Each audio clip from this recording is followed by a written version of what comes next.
श्रीमद् भगवद गीता प्रवचन भाग 15वां श्लोक नंबर 13वां। ओम त्र्यंबकं यजामहे सुगंधिं पुष्टिवर्धनम् उर्वारुकमिव बन्धनान् मृत्योर्मुक्षीयमामृतात्। सदाशिवसमारम्भान् शंकराचार्यमध्यमाम् अस्मदाचार्यपर्यन्तां वन्दे गुरुपरम्पराम्। वसुदेवसुतं देवं कंसचानूरमर्दनं देवकी परमानन्दं कृष्णं वन्दे जगद्गुरुं। सेनापति भीष्म ने जो शंख ध्वनि की वह केवल दुर्योधन के हर्षोत्साहवर्धन के लिए ही की थी, किंतु वह एक सेनापति का कृत्य होने के कारण उसका सेना पर विपरीत ही परिणाम हुआ। यह बात अब इस 13वें श्लोक में कहते हैं। ततः शंखाश्च भैर्यश्च पणवानक गोमुखाः सहसैवाभ्यहन्यन्त सशब्दस्तु मूलोऽभवत्। अन्वयार्थम ततः शंखः च भैर्यः च पणवानक गोमुखाः। सेनापति भीष्म की शंख ध्वनि के पश्चात शंख और नगाड़े और ढोल मृदंग नरसिंगे आदि बाजे सहसा एवं अभ्यहन्यंत एक साथ ही बज उठे। सशब्द तुमुलः अभवत, उसका वह शब्द बड़ा भयंकर हुआ। इस पर थोड़ी विशेष चर्चा करते हैं। ततः शंखः च भैर्यः च पणवानकगो मुखाः सहसा एव अभ्यहन्यन्त।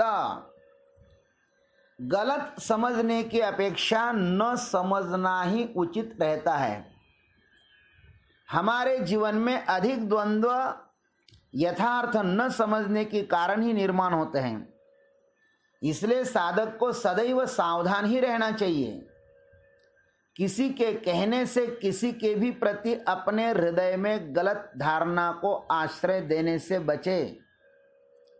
भीष्म जी ने शंख बजाया दुर्योधन के उत्साहवर्धन के लिए, किंतु सैनिकों ने इसको युद्ध की घोषणा ही समझ लिया। इस गलत समझ का परिणाम बड़ा ही भयानक हुआ। भाई भाइयों में बहुत बड़ा युद्ध छिड़ गया। हमारे घर में भी शायद इसी प्रकार गलत समझ के कारण ही युद्ध हुआ करते हैं। अतः घर में बुजुर्गों को बड़ा ही सावधान रहना चाहिए। उन्हें किसी एक पुत्र का पक्ष नहीं लेना चाहिए, और यदा कदाचित पक्ष लेने का ही काम आवे तो मौन धारण करें, और मौन तोड़ने का भी काम पड़े तो दोनों को समक्ष बैठा कर दोनों के हित की बात करें।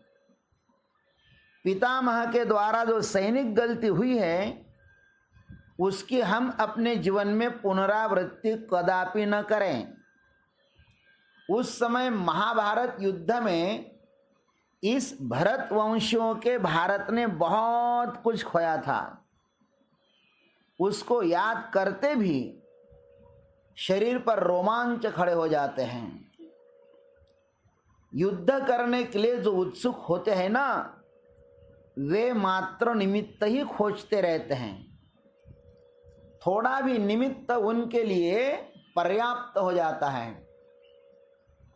अधिक सूक्ष्म विवेकवती बुद्धि का अभाव होने के कारण एवं युद्ध के परिणाम से अनभिज्ञ होने से ही प्रायः इस युद्ध सदृश परिस्थिति का वे आलंबन करते हैं।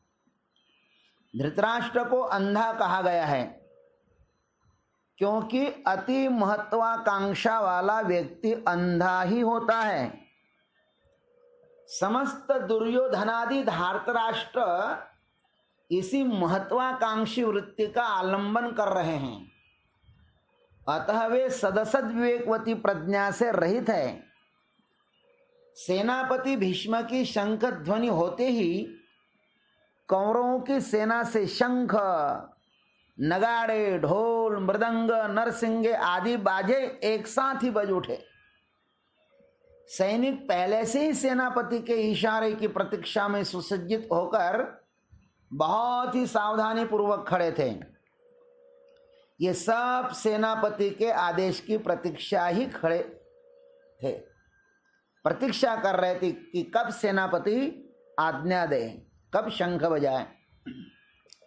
सशब्दः तुमुलः अभवत्, कहते हैं कि उसका वह शब्द बड़ा ही भयंकर हुआ। जो कमजोर होते हैं, डरे हुए होते हैं, जिनका स्वयं पर विश्वास नहीं होता है अथवा प्रत्युत्तर देने में जिसे संदेह होता है, ऐसा व्यक्ति सिर्फ आवाज ही बड़ा निकालता है। उनका बल आवाज में ही होता है। जैसे छोटे बच्चों में हमें यह दिखाई देता है, किंतु ऐसे लोगों का आवाज सिर्फ हंसी का पात्र हो जाता है। कालांतर में असत्य पक्ष का आवाज लुप्त हो जाता है और सत्य का आवाज दीर्घ काल तक रहता है, क्योंकि असत्य निराधार होता है, अतः यथाशीघ्र नष्ट हो जाता है। और सत्य की आवाज सदा सर्वदा एक जैसी ही रहती है, क्योंकि सत्य का कभी भी अभाव नहीं होता। अंत में सत्यमेव जयते नानृतम, सत्य की ही जय होती है। ओम तत्सत।